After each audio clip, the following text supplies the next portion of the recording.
Hey, how's everybody doing? It's Docliffe here, and I've got a game of Rush on Damavand Peak. I know that some people call it Damavand Peak or something else, but I'm just going to call it Damavand because that's what it actually looks like. I mean, it's spelled very similar to just, I don't know, it's just weird.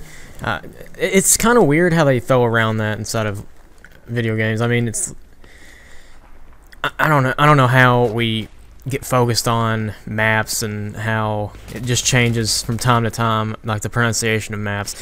But anyways, so we got some Rush on Damavand Peak, and this is probably one of the hardest maps inside the whole entire game for Rush on offense, at least. And it's because they can get set up so well, and you have to come down a hill without hardly any cover whatsoever. As you can see right here, well, I spawned on the other side this time, but after that first death, we basically just took that first base like it was nothing. I didn't get any more kills, so I decided just to leave it out. Like I did in some of my older commentary, I'm just gonna go through this game, not necessarily speed it up or anything. If it's too long, I'll do that. But if it's manageable, I won't speed it up, or I won't edit it into clips. That way, it can be more enjoyable to watch. But I just figured, this could have been 12 minutes long or so, but I felt like there were some parts in it that were just slow anyways. And right here, if you hate campers, get yourself a small and just blow up the building. I was actually close to getting a triple there, but I respawn, able to take this base with a storm basically. And you notice that I have a flashlight on. I never actually get a chance to take that off. I never use flashlights because I think they're a little bit cheap right now, and the way it is. But I know I'm kind of using a cheap weapon, though. Some people have claimed it to be, overpowered or something or other. But the M4 is a 2-burst weapon. It fires out 2 bursts, and you can change it to 1 as well as like a single shot. And it's most effective on 2. I mean, I don't like to change that a lot because it normally gets me killed. Changing fire rates normally gets me killed quite a bit, so I don't really do it at all. I mean, I'm normally just burst fired anyways. There's no real reason to change the fire rate, in my opinion. If someone else has success with it, then I don't know how you do, but it's a little bit strange. But anyways, back to the flashlights. I mean, they are a bit overpowered, and it automatically puts it on your gun once you unlock it for that said weapon. And I've already got this weapon unlocked on PS3, and I've basically got almost everything unlocked on that console. But I got it for the 360, just wanted to switch over and play with a few friends on there.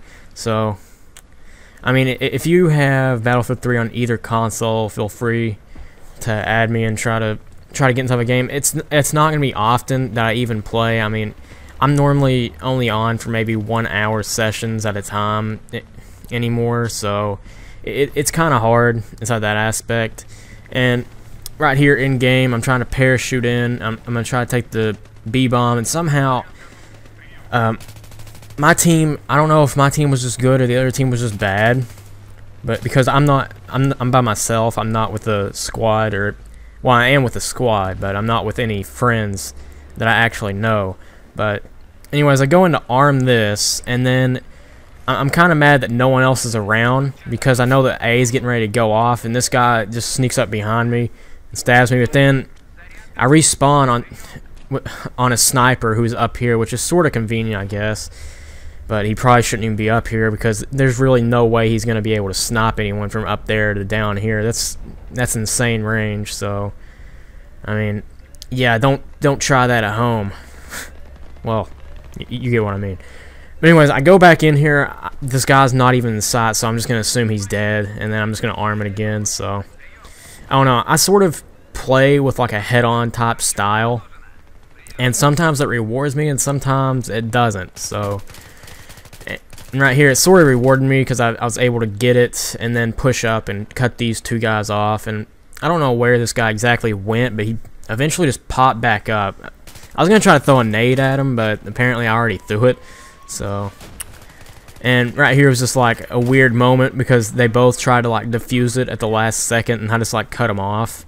Even though it was about to go off anyways, they didn't really know that apparently. But if you're looking to rank up pretty fast on this game, if you're relatively new to it, like if you got it for Christmas, maybe a birthday, I don't know, something like that, I highly suggest running the engineer kit and repairing and destroying vehicles, because that can easily get you ranked up. And you know, I haven't had this game for too long, and I'm already like level 13, 14 on the 360, and you can rank up fast with engineer. I think I almost have it all the way complete on engineer.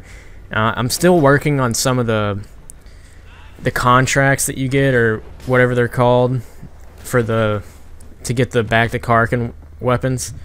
You know, I'm still working on those. Some of those are just ridiculous, like a repair tool. I've already got the CSG 53. I think that's what it's called. Yeah, but I already got that. And I honestly didn't care if I died right there. I just wanted that tank out of the way, to be honest. So right here is our final push towards the A and B MCOM.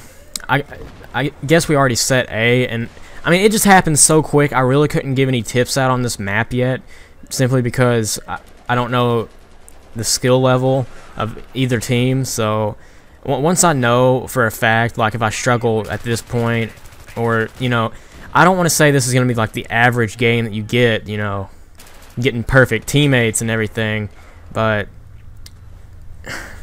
yeah, it's just hard to give tips on, so hope that you can understand that. And right here, I guess they were all bunched up inside this little hallway, and I just like cleared them out. I got like 4 or 5 kills right here to have like a quick span, and this guy tried to run around and flank, but he just got clotheslined, and then I somehow able to turn and kill him. So at this point, I'm on fire, and literally on fire.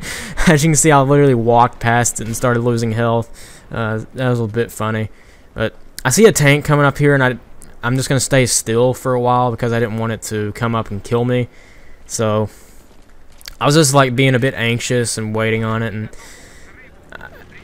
as you can see, it sort of like comes up right here, and I sort of able to get it, and then use a repair tool to get it down to about halfway health.